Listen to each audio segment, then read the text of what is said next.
इमाम ने कहा ज़ैनब चेहरे पे तमाचे मत लगाना, मातम नहीं करना, आओ फुगा नहीं करना, आओ बुका नहीं करना, तुम्हें बहुत सब्र करना है।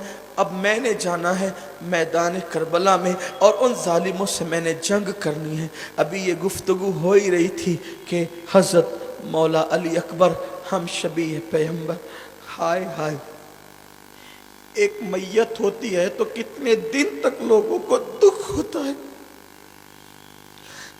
एक मैयत पे कितना दुख होता है।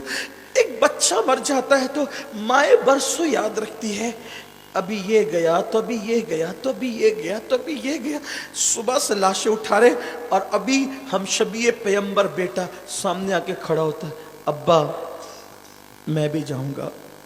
बस उसूल बरकत के लिए चंद जुमले मौला अली अकबर की बारगाह में खिराज पेश कर रहा हूँ। अल्लाह मेरी नौकरी अहले बैत की बारगाह में ग़ुलामी की नज़र कबूल कर ले। पूरी शहादत नहीं पढ़ सकता, बस मुख्तसर इतना। इमाम ने कहा तुम नहीं जाओगे, तुमने नहीं जाना है, तुमने नहीं जाना है। अली अकबर ने कहा सब शहीद हों, सब शहादत के मर्तबे पाएं, मैं महरूम रहूं। अब्बा मुझे जाने दे, जाने दे, आप तुम नहीं जाओगे, किस मुँह से इजाज़त दो तुम्हें? हम शबीए रसूल, तस्वीर रसूल हो। जब नाना की याद आती है तो हम तुम्हें देखते हैं, तुम्हारे बाद किसको देखेंगे? कहा कि आपके बाद मैं नहीं जी सकता अब्बा जान, मैं आपसे पहले जाऊंगा। सब जानते थे ना कि कहाँ इनको कायल किया जा सकता है, माइल किया जा सकता है। फ़ौरन अली अकबर ने कहा अब्बा आपके नाना का वास्ता मुझे जाने दो ना। जैसे ही बेटे ने नाना का नाम लिया, मौला हुसैन फूट फूट के रोने लगे। यहाँ पर आप भी और बच्चों के बाप हो, मैं भी हूँ, अल्लाह सबकी औलाद सलामत रखे। बच्चे घर से स्कूल के लिए निकलते हैं तो दिल कितना बेचैन रहता है। बच्चे स्कूल से लेट आते हैं तो घर वाले कितने बेचैन हो जाते। 56 साल का एक बाप 18 साल के बेटे को सीने से लगा रहा था, ये कहकर कि ठीक है नाना का वास्ता दिया है जाओ। एक बाप जब किसी बेटे के सर पे अमामा बांधता है 18, तो शादी का दूल्हा बना के हुसैन तुम्हारे सब्र को किस मुँह से सलाम करूं। इमाम हुसैन अपने बेटे के सर पे अमामा बांध रहे, शादी का नहीं शहादत का, शहादत का दूल्हा बना रहे। अल-मुख्तसर ये कि घोड़े पे बिठाया और कहा कि जाओ तुम्हारी अम्मियों को सलाम कर लो। 3 बीवियां थी करबला में, हज़रत शेरबानो, हज़रत रुबाब, हज़रत लैला, और बीवियों हैरत में देख रही थी तस्वीर रसूल को, शबीह पैगंबर को। ऐसे में अली अकबर आखिरी सलाम करते हैं, ये खून का एक एक कतरा पूरी उम्मत के सर पर कर्ज है क़यामत तक। दीन के लिए कुछ कीजिए, दीन के लिए कुछ कीजिए, दीन को हल्का मत समझिए। आज भी अल्लाह का दीन तुम्हें आवाज़ दे रहा है, दीन के लिए कुछ कीजिए। जान नहीं दे सकते तो वक्त दो, दौलत दो, टाइम दो। इमाम ने अपने बेटे को शहादत का दूल्हा बनाया, बीबियों के पास भेजा। सैयदा ज़ैनब सीने से चिमटा करके रोने लगी, पेशानियों को बोसा देने लगी। अली अकबर कहते जल्दी करो, मुझे छोड़ो, जल्दी करो। इमाम अली अकबर को घोड़े पे बिठाया गया। जैसे अली अकबर आगे बढ़े, पलटे, बाबा का चेहरा देखा, हुसैन पाक ने कहा अली अकबर वापस आ। फिर वो वापस आए, इमाम ने सीने से लगाया, रोने लगे, जाओ अल्लाह की अमान में दिया तुम्हें। फिर गए, मुड़ पलट कर बाबा को देखा, वापस आ। फिर वापस आए, सीने से लगाया, चूमा, रोने लगे, कहा जा तुझे अल्लाह की अमान में दिया। फिर अली अकबर गए, वापस मुड़ करके देखा, वापस आ। अली अकबर कहते हैं बाबा शहादत में ताखीर क्यों, क्यों ताखीर है, आप मुझे बार बार वापस क्यों बुलाते हैं? इमाम कहते हैं अली अकबर आज तुझे शायद मेरे दर्द का एहसास ना हो, तुझे मेरी मोहब्बतों का एहसास ना हो। मेरे बेटे आज हुसैन के दिल पे क्या गुजर रही है, तुझे इसका एहसास उस दिन होता कि तेरी तरह कोई तेरा खूबसूरत बेटा होता। تیری طرح ہم شبیہ پیغمبر، تیری طرح کوئی تیرا خوبصورت بیٹا ہوتا اور وہ دشمن کے نرگے میں شہید ہونے کے لیے جاتا، تو اس وقت تیرے دل پر جو گزرتی، اس وقت وہ تیرے بابا حسین کے دل پہ گزر رہی ہے۔ جاؤ۔ علی اکبر رو پڑے، امام پھوٹ پھوٹ کے رو رہے تھے اور اللہ سے کہتے تھے اللہ مجھے صبر دے، اللہ مجھے صبر دے۔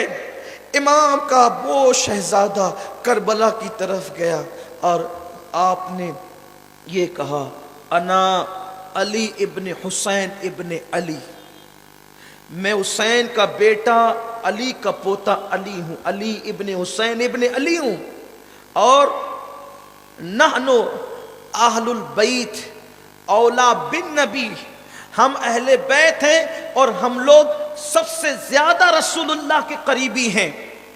یہ کہہ کر کے کہا آؤ میرا مقابلہ کرو۔ مختصر یہ کہ امام علی اکبر نے خوب جنگ کی، سینکڑوں کو قتل کیا، پلٹ کر آئے، کہتے بابا بہت پیاس لگی، بابا بہت پیاس لگی، تھوڑا سا پانی ملے نا میں سب سے لڑ سکتا ہوں۔ امام نے کہا کہ بیٹے پانی تو نہیں دے سکتا، البتہ جب ہمیں پیاس لگتی تھی اور پانی نہیں ہوتا تھا تو نانا اپنی زبان چوساتے تھے، میری زبان چوس دو۔ سوکھ کر کاٹا ہو گئی تھی حسین کی زبان، علی اکبر نے باپ کی سوکھی زبان چوسی اور آخری سلام کر کے رخصت ہو گئے۔ ابن عساکر کی روایت کے مطابق امام علی اکبر جب دوسری مرتبہ گئے اور چاروں طرف سے گھیر لیے گئے، ہزاروں کے لشکر میں، گویا کہ حسین کا چاند اس وقت گہن میں آ گیا ہے، چاروں طرف سے گھیر لیے گئے اور تیروں کی تلواروں کی برسات گویا ہونے لگی۔ ایک بدبخت نے امام علی اکبر کے سینے میں نیزہ ڈالا، نیزہ سینے کو چیرتا ہوا پیٹھ کی طرف باہر نکل گیا۔ علی اکبر زمین پر آ گئے اور آواز دی یا اباہو ادرکنی، میرے ابا جی میری مدد کیجئے۔ امام پاک جیسے ہی دوڑے، دوڑنے کے بعد گئے تو دیکھا کہ علی اکبر پیروں کو زمین سے گھسڑ رہے، زمین پہ رگڑ رہے تھے پیروں کو، درد کی وجہ سے پیروں کو زمین پہ رگڑ رہے تھے۔ دل میں مرادیں لیں، علی اکبر پاک کی شہادت سنیں، اللہ اکبر۔ جب پیروں کو زمین پہ رگڑ رہے تھے مولا حسین پہنچے، پہنچنے کے بعد اپنے بیٹے کی یہ کیفیت دیکھی، آنکھوں میں آنسو آ گئے، اور اس کے بعد پھر بیٹے کا وجود اپنی گود میں لیا، غبار صاف کیا، زلفیں درست کی، اور اس کے بعد جب ٹھنڈے ٹھنڈے والد کے ہاتھ چہرے پہ لگے، آنکھیں کھولی، کہا بیٹا کیا حال ہے؟ سینہ پکڑ کے کہتے ہیں ابا بہت درد ہو رہا ہے، بہت تکلیف ہے ابا جی، یہ میرے سینے سے آپ نیزہ نکال دیں، میں یقین دلاتا ہوں کہ میں پھر اشقیہ سے جنگ کر سکتا ہوں۔ 56 سال کے باپ نے 18 سال کے بیٹے کا زمین پہ رکھا اور رکھ کر کے اپنی پوری طاقت کو اکٹھا کیا، اور اس کے بعد مولا حسین پاک نے جیسے ہی جو ہے وہ نیزہ نکالا، ابن عساکر کہتے ہیں کہ نیزے کی نوک پر امام علی اکبر کے دل کا ٹکڑا نکل آیا۔ حسین نے بیٹے کے دل کا ٹکڑا جیسے ہی نیزے کی الی پہ دیکھا، اللہ اکبر، امام علی مقام نے جیسے ہی بیٹے کے دل کا ٹکڑا نیزے کی الی پہ دیکھا، ابن عساکر کہتے ہیں 56 سال کی عمر تک حسین کے سر اور داڑھی کے سارے بال کالے تھے، لیکن جیسے ہی نیزے کی الی پہ بیٹے کے دل کا ٹکڑا دیکھا، اسی سیکنڈ میں حسین پہ غم کا وہ پہاڑ ٹوٹا کہ امام علی مقام کے سر اور داڑھی کے سارے بال سفید ہو گئے۔ سیدہ زینب کبریٰ نے جب علی اکبر کا لاشا حسین کے ہاتھوں میں دیکھا تو کہنے لگی شیر بانو، بھیا پہ وہ غم ٹوٹا کہ بیٹے کی شہادت کے صدمے نے میرے حسین کو بوڑھا کر دیا۔ انا للہ و انا الیہ راجعون۔